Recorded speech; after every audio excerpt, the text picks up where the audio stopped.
You're watching Friday Night Football on Fox Wilmington. Sponsored by Browning Tire and Auto. It's hard to believe we're already in week 4 of Friday Night Football. This season is just zooming by. We're starting to wrap up non-conference play with teams gearing up for those conference rivalry games that we all love. We keep promising to bring you a packed show, and we are delivering again this morning. A full slate of highlights. Let's get right to them. We start off with our game of the week. Two powerhouse programs separated by less than 20 miles. Pender and Wallace Rose Hill meeting in non-conference play for the 4th straight season. The Bulldogs have won 3 straight over the Patriots. So let's get you out to Burgaw. Pender looking for a statement win early in the season. Wallace Rose Hill trying to get to 500. Pender up 14-6 coming out of the half. Austin Deal gets it into the end zone for the touchdown. And now it's Pender's offense back on the field again. Deal hands it off to Jaheim Lamb. He gets in down the left sideline. The Patriots go up 20-6. But the Bulldogs trying to claw their way back into it. Jamari Lamb gets the Dogs in scoring position, takes it down the right side. He is a tough guy to get on the ground. And Lamb's going to finish what he started, the touchdown right here. It's a 2012 football game after the extra point attempt. Pender's offense trying to answer that touchdown. Deal rolling to his left, but this one is picked off. Devon Sloan with the great hands, the one-handed pick 6. We're all tied up after the 2-point conversion, 20-20. A critical 4th down and short here late in the 4th quarter. Pender's defense comes up clutch and drives that runner back. They take over on downs, and this one goes to overtime. And folks, this turned out to be maybe one of our best Friday Night Football games of the year. Pender wins 32-26 in double overtime. They improved to 3-0. Wallace Rose Hill falling to 1-3. The Patriots with another tough one next week at South Columbus. The Ashley Screaming Eagles are still winless this year, but all 3 of those games super close. Let's see if they can get over the hump last night in Wilson. In the 3rd quarter, this one, Ashley down 5. Carter Crowell finds Julian Morrison wide open down the sideline. That's an easy 6 points. Ashley's up by 2. But here come the Demons. Sam Finch calls his own number and rumbles in for the touchdown. That makes it 30-24 after the conversion.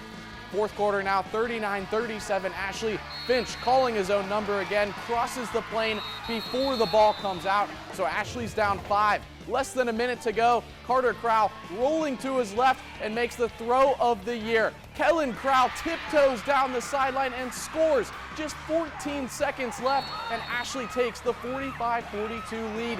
What a game this one was. Ashley gets their first win of the year, an absolute barn burner. Eagles back at home against Topsail in week 5, looking to make it 2 wins in a row. In Wilmington now, the Laney Buccaneers fresh off their first win of the year, searching for 2 in a row back in Bucktown last night. Their defense making an early statement. Joe Deffenbaugh jumps right in front of this pass, gets a nice return too, and Laney was getting it done in all 3 phases of the game. Whoops, this ball sails right over Colby Tucker's hands. The Bucs special teams jumps on it. They take a 10-0 lead. Late in the first half, Ryan Gallagher slinging it over to Nico Warren, who puts on the beautiful juke. Laney's offense on the move late in the half. Coach Steve Brooks hoping they find the end zone on the 2-minute drill. They're going to put it back in their quarterback's hands again. Gallagher finds Nico Warren again. The sophomore wideout goes in untouched for the score. Laney up 17-zip at half, and they win this one 31-15, getting back to 500 with the impressive W. Laney heads to West Brunswick next week. A couple of our schools playing up the coast in Jacksonville last night. Let's start out with New Hanover at Northside Jacksonville. 4th and 4 late in the 4th quarter. The Cats trying to make a comeback down 21-7, but they just missed going for it on 4th down, so Northside takes over after the turnover. The Monarchs offense now driving for a shot at history. They hand it off to Cameron Napier. He breaks through the middle and sets them up for the dagger. They're going to give it to their other running back. Anoop Monroe takes the handoff and powers his way into the end zone. The Wildcats fall 28-7. Hanover on the road again next week. They'll play North Brunswick. Let's hear from head coach Kendrick Pollock after Northside's first ever win over New Hanover. I thought we played well tonight. I don't even think the guys realized what they just did. That's the first time that we beat New Hanover in school history. We played Hanover for a while. I think the closest we've been was a 3-0 ball game, and to pull it out tonight, it means a lot to us. The Topsail Pirates, another team trying to find the win column in week 4. The Pirates playing at Jacksonville. Cardinals have other plans, though. They're not trying to get upset at home. Anthony Washington with the option pitch to Amari Benton. He breaks a tackle, makes a move, and is off into the end zone. The Cards up 6 early. Next possession, Jacksonville was just carving up Topsail's defense last night. Washington with a little bit of a fake here. He drops it deep to his man, Jesse James. You're going to want to watch this catch right here. The absolute Superman catch for the touchdown. Jacksonville is rolling. Into the second quarter now. Washington again with the play action. Floats one out to Saran Thompson. Another crazy grab. Talk about the body control. That sets them up in scoring position. And then it's Benton putting the final finishing touches on this one. So the Pirates still looking for that first win of the year. They dropped this one 46-6 on the road. Topsail heads to Ashley next Friday. North Brunswick hosting undefeated St. Paul's in Leland. The Scorpions hoping for a big-time upset in Week 4. Bulldogs already up 1 score at this point. Antonio Arnold handing it off to Joshua McBride. He finds a seam and is gone. A 70-yard touchdown, already his second score of the day. The Bulldogs are up 14-zip.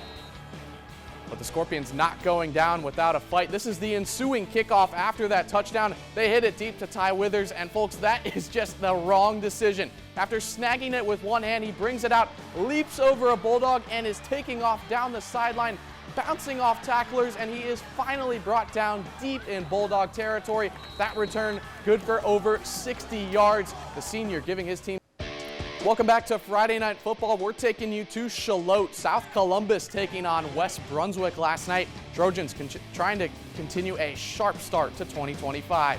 Late in the first quarter of this one, Trojans up 7-0. Josiah Barton finds Kavion Griffin a sick 37-yard touchdown grab. The Trojans up 14-0. That student section feeling patriotic, feeling good about their team last night. Second quarter now, 4th and 25. Barton's got a clean pocket and hits Griffin again. This time a 39-yard score. Trojans just rolling in this one, up 26-0.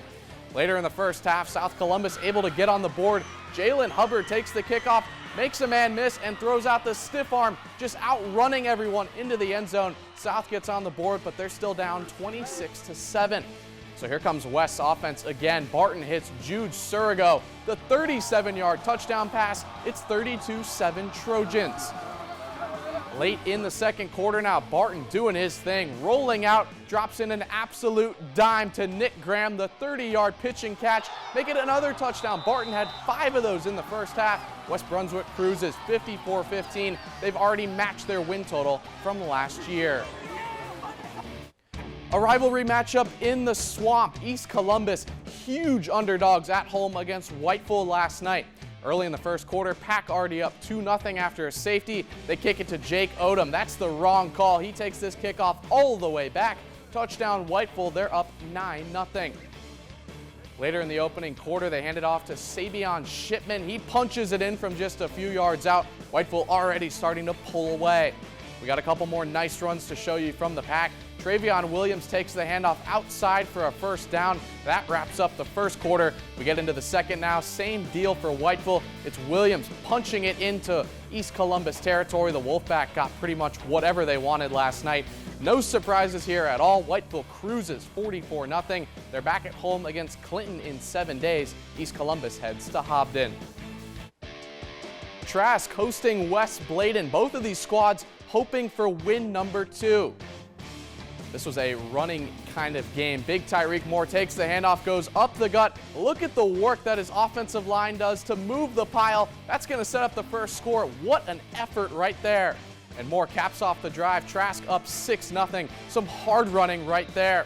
But West Bladen says they can do their own bit of physical running. Isaiah Robinson nearly willing himself into the end zone. Look at the stiff arm. Get off of me. And that's going to set up an easy touchdown for West Bladen. Amari White taps in the touchdown. That makes it a 6-6 ball game. Just too much Trask offense last night. It's Moore again easing into the end zone this time. 14-6 at that point, and they win it. No problems at all. 44-6. Trask heads to Lumberton for Week 5. West Bladen will host Union. Catching you up now on some other final scores from week number 4. South Brunswick winning its first game in 2 years last week. And tonight, how about 2 in a row? They beat Richlands 28-7. East Bladen hosting Clinton in Elizabethtown. The Eagles pull out the 6-point win, 26-20. Two of the better teams in southeastern North Carolina. Look at this score. East Duplin and James Keenan squaring off. The Tigers win it 27-21. A great game there. The Dixon Bulldogs, keep an eye on them. They've been barking through 3 weeks. Make it 4 after their win against Southwest Onslow this week, 42-20. We also want to let you know about West Columbus. They were supposed to play Sandhills last night. That game was canceled. And we didn't forget about the Hoggard Vikings. They take care of Panther Creek 40-7 on the road. The Vikings now 4-0 to start the year. That's all the time we have for you this morning. Thanks so much for joining us this week for Friday Night Football. We've got teams kicking off conference play next week. The stakes just keep getting higher and higher. We can't wait to see you next Saturday morning. Have a great weekend.